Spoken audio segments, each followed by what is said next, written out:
Attorney Vic Rodriguez nagsalita na patungkol sa General Appropriation Bill na hanggang sa ngayon ay hindi pa rin nailalabas.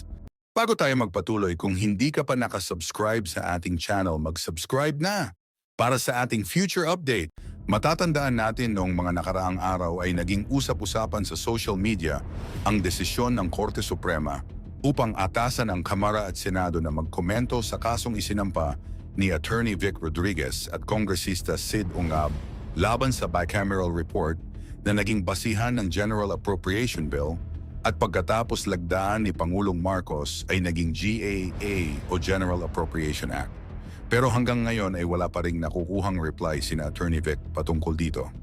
Ngayon inilabas ni Attorney Vic na hindi pa rin sila nakakakuha ng kopya GAB o General Appropriation Bill at natuklasan umano nila na wala itong mga perma pagkatapos pumunta ang kanyang team sa Archive Library ng Kongreso. Ngayon ang malaking katanungan ng karamihan kung ano na nga ba ang nangyari sa kasong isinampa nila sa Korte Suprema. Marami ang nagtatanong dahil tila natabunan na raw ang issue sa bicameral reports na nooy naging viral dahil sa mga blankong appropriations na pagdating sa GAA o General Appropriation Act ay halos mapunan ito ng mahigit 241 bilyong piso. Dagdag pa ni Attorney Vic na pinaghahandaan na nila ang magiging oral arguments ng Korte sa Abril 1. Ang katanungan ng karamihan asa na nga ba kopya ng General Appropriation Act? Ngayon upang ating mas maunawaan, ating pakinggan ang naging pahayag ni Attorney Vic patungkol dito. Diyan sa archive section, nung tinanong po ng ating mga mama nagsasaliksik, ang sabi sa kanila, baka magpunta kayo doon sa Committee on Appropriations ng House of Representatives, yung enrolled bill, baka doon may kopya na may pirma.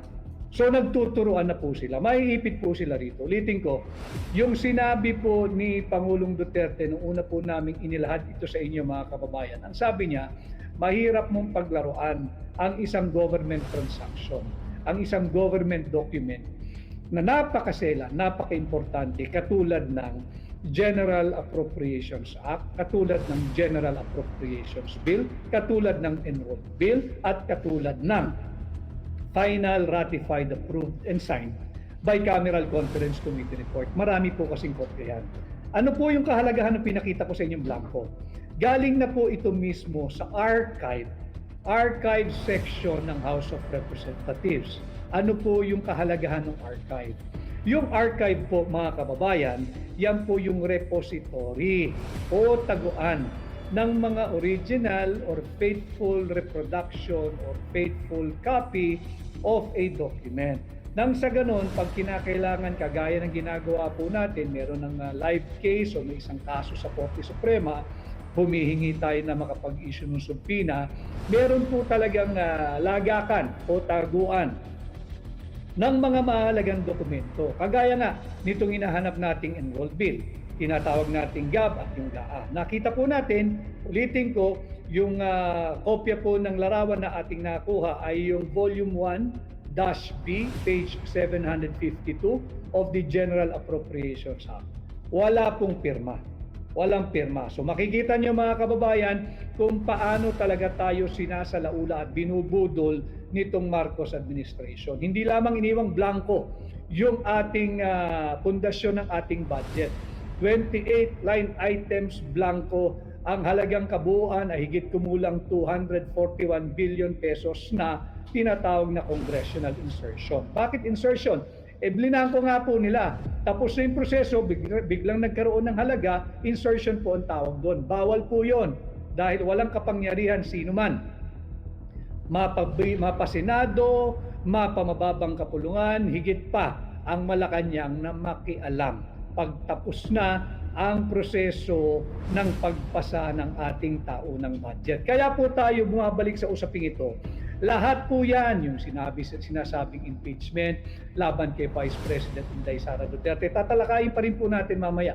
At itong bagong kaso laban sa kanya na inciting to sedition at grave threat, lahat po ito ay paglilihis dito sa higit na malaking pananagutan ng Marcos administration. Lahat po ito ay paglilihis sa napakalaking incompetence ng Marcos administration pilit nilang pinagtatakpan.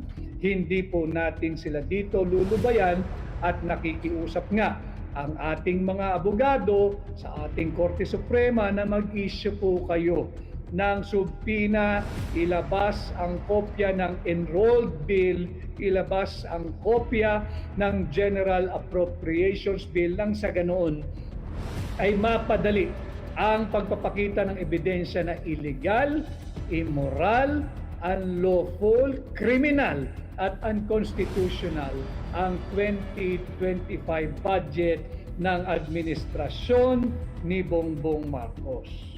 Ang batiin ko lamang po ang mga Green Hills Muslim Business Club headed by the President na akin pong nakarap si Engineer Nasif Malawani. Maraming salamat sa iyong pagtanggap sa akin kanina. At ang ating po mga kapatid na Muslim from Lanao, ang Ranao Peoples of Integrity. Mahalaga po sa kanila yung salitang integrity yung Ranao Peoples of Integrity. Ang kanila pong Pangulo ay ang scholar o si Alim Jalal Bayabao. Maraming salamat po sa ating napakabuluhang pagpupulong kanina. Mahaba po kaming nagharap at ganda ng resulta ng aming pagharap. Bahagi ng ating ginagawang second day ng ating kampanya bilang aplikante at kandidato po ninyong senador. Ganon din kay Sultan Jerry Magarang ng former administrator po ito ng ating mga kapatid na Muslim dyan sa Manila Golden Mosque and Cultural Center. Maraming salamat po at sa Green Hills Muslim Traders Association. Malaking grupo, nagkaharap-harap po kami, nakapagkausap, nagkaroon ng konsultasyon at maraming salamat po sa inyong pagpapahiram ng inyong tiwala sa akin. So balik po tayo dito sa usapin ng na nabisto po natin sila. Ito po yung nakita ng ating research team. Pakita ko lamang po sa inyo. Ito po yung itsura ng Volume 1B. Yan po yan. Volume 1B. Pakita ko lamang po. Volume 1B. No. Yan. Volume 1B. At titingnan po niyo, nandiyan po siya sa page 752. Doon po sa page 752 na sinasabi ko, ito naman po ang makikita ninyo. Wala pong pirma. Walang pirma ang Speaker of the House, wala pong pirma yung President of the Senate, wala pong pirma yung Secretary of the Senate, wala rin pong pirma yung Secretary ng House, at wala rin pong pirma si Bongbong Marcos. Pinapakita po natin ito dahil nga dito sa ating pakikipag-ugnayan sa inyo, tunay at tapat na impormasyon ang ating binabahagi. Pinipilit nating pasimplihin ang napakaraming importante at mahalagang usaping panlipunan na dapat po maintindihan ng bawat Pilipino sapagkat dito po sa ating pahina, kasali po kayong lahat. Wala pong ranggo dito, walang mayaman, walang katamtaman, walang mahirap. Dito po ay pahayagan, dito po ay pahina, dito po ay plataforma ng lahat ng Pilipino. At dito po kasali kayong lahat dahil pera ninyo ang ating binabantayan. Pinipigilan natin na patuloy tayong budulin ng Bongbong Marcos administration. Nurulaj Karon Kader, Attorney Vic, kamusta po file nyo about sa BICAM? Nag-aantay po tayo mag-lapse yung 10 days non-extendable period na binigay ng Korte Suprema dito sa Senado at sa mababang kapulungan, pati na rin sa tanggapan ng Pangulo na sila po ay mag-file ng kanilang comment. So yun po itatakbo kapag natanggap na nila yung kanilang kopya ng kautusan na sila ay mag-file ng comment. Subalit mahalaga na sana ay makapag-issue na rin agad nung subpina ang ating kataas-taasang hukuman para doon sa tinatawag na enrolled bill at ito nga pong General Appropriations Bill sapagkat may nakita na tayo dito mismo sa archive section ng House of Representatives. Hindi po nila pwede ng maaring gumawa sila ng milagro pero meron na po tayong nakuhang picture, may oras at may tao na nakausap doon, kinuha yung pangalan. San man po ito makarating, ilalaban po ito ng ating mga researcher na galing yan sa archive section ng House of Representatives.